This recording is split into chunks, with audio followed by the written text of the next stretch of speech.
Unlike other kids' cartoons, Bluey takes place in a city that actually exists, Brisbane, Australia. But did you notice the references to the city that we see throughout several episodes? Benjamin Place Park. In several episodes, we see locations that actually exist in real-life Brisbane. In the episode Turtle Boy, Bingo and Dougie played with the same turtle toy at a park, but each of them did it at different times and they never met. It turns out that the playground both of them visit is one of those real-world locations, and its name is Benjamin Place Park. It's a small park with a net-style swing, just like we saw in the show. It must be magical to visit a place like that, and there's a lot more where that came from. Today, we're going to talk about 14 references to Bluey's city that you probably never noticed. Stay tuned because another Cinewave full of new stuff is starting now. Mount Coot.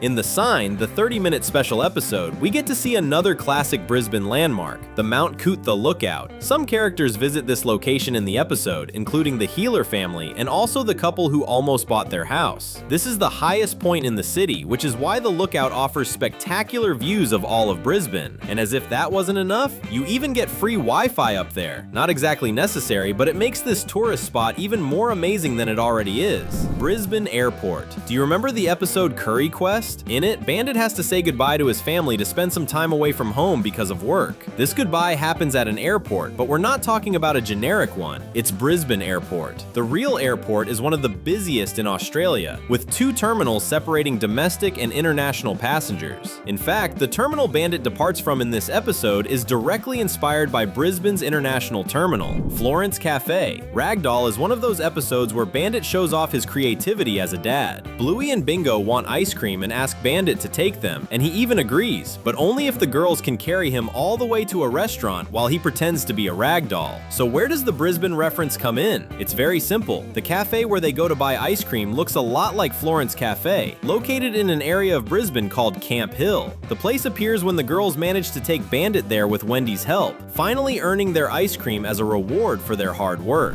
Streets Beach. Speaking of ice cream, the episode Ice Cream features several references to Brisbane landmarks, to the point where it almost feels like a commercial for the city. Well, one thing is certain, the show definitely inspired a lot of people to visit. One of the places shown in this episode is Streets Beach, an urban beach located in the South Bank area. The show captures very well how beautiful and accurate this beach is compared to its real-life version. The only easily noticeable difference is that you'll only find humans there instead of dogs walking around like people, but that has nothing to do with the beach itself and everything to do with Bluey's quirky world. Would you like to visit the city where Bluey lives? If so, comment down below #city. Aquativity. In that same episode, we also see a water park so fantastic that it makes you think, wow, it would be so cool if this place existed in real life. Well, the thing is, that doesn't even have to stay in our imagination, because it already does. The name of this water park is Aquativity, and just like Streets Beach, the version we see in Bluey is almost an exact copy. It's funny to think about that, because it means other places from our world have counterparts in Bluey's universe. Have you ever wondered what the city where you live looks like in the world of the little blue healer? It's a great imagination exercise. Who knows, maybe Bluey will end up visiting different parts of the world in the future of the show. It would be extraordinary to see something like that happen. Glass House Primary School. The school Bluey and her group of friends attend is Glass House Primary School, run by Calypso. And this is a funny case because it references several different schools at the same time. There are 2 separate schools with very similar names, both located north of Brisbane. Glass House Mountains State School is located in the town of Glass House Mountains, well north of the national park that has the same name. Meanwhile, Glass House Primary School simply received the same name as the state school, even though both accept elementary school students. Even so, neither of these is the main inspiration for Calypso's school. That title belongs to Samford Valley Steiner School, which is about a 45-minute drive north of Brisbane. This school focuses on students' artistic and practical sides, while also giving classes a more personal feel than what you would normally find in a regular school, which is very reminiscent of Calypso's teaching style. The main reason for this inspiration is that Joe Brum, Bluey's creator, enrolled his daughter in a school that also uses this same educational style, known as the Steiner method, and it had such a positive impact on the girl that Joe Brum was happy enough to have Calypso bring that type of education into the show. Hammer Barn. The Healer family goes shopping at the Hammer Barn store, which happens in an episode with the very same name. It's located north of Brisbane, and despite having a different name, it is a faithful copy of a real store called Bunnings Warehouse, which exists in Capera, a suburb in Bluey City. Bunnings itself is a home improvement store, and of course that similarity alone wouldn't be enough, except the logo used for Hammer Barn is clearly a copy of the Bunnings hammer. which makes it obvious that Hammer Barn is Bluey's universe version of Bunnings Warehouse. So, would you shop at Hammer Barn if you could? Or maybe at Bunnings itself, since it can be considered the real-life version of that store. If there were any chance of running into Bluey and her family while shopping, it would definitely be worth stopping by. The Golden Crown. Another real restaurant appears in Takeaway, and it gets a lot more attention since the entire episode takes place right in front of it. We're talking about the Golden Crown, a Chinese restaurant based on the real restaurant of the same name in Brisbane, in the Ashgrove area. The sad part is that this restaurant has been closed since 2021, which is a shame. It's kind of disappointing to think that anyone who never visited this restaurant will never get the chance because they missed the opportunity. But at least it was, in a way, preserved forever in an episode of Bluey. And a really good episode, by the way. New Farm Park. It's very clear that the Heeler family loves two things: restaurants and parks, because they've already visited different places in both of those categories instead of just sticking to one park and one restaurant. In fact, in the episode Spy Game, Bluey and her friends gather in a park by the river. This park is inspired by New Farm Park, located in central Brisbane. You can notice the similarities very quickly, since both parks have this dome-shaped structure that is simply identical. The more you look, the more alike they seem. You can even see that both have heart-shaped cutouts. Ever thought about always having new animation content on your feed? Just subscribe and hit the bell.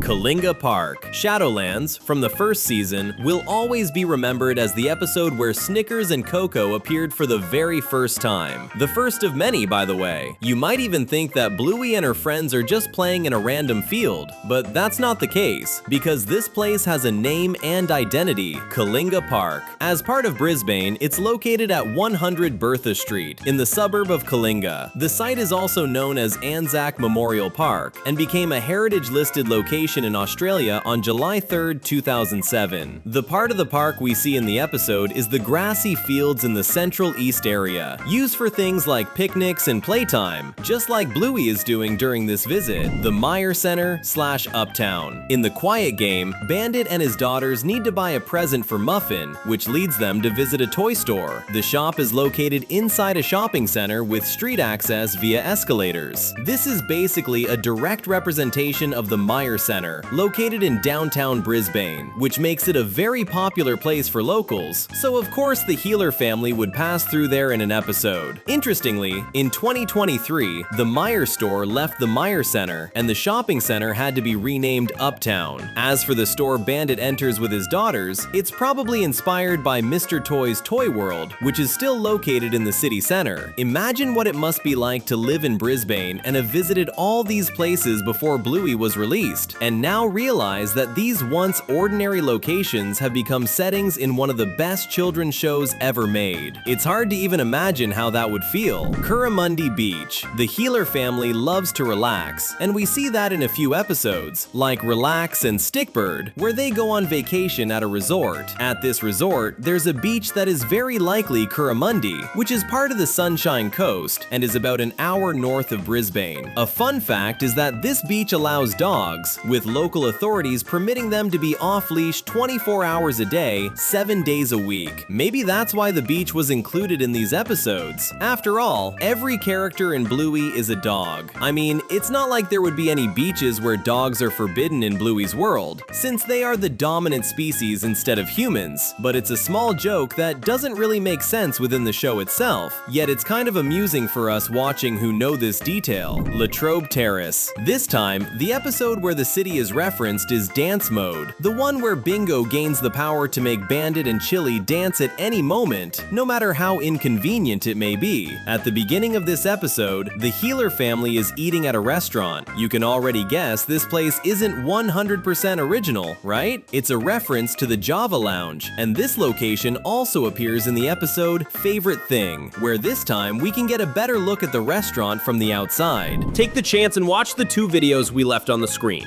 I'm sure you'll have fun. See you soon.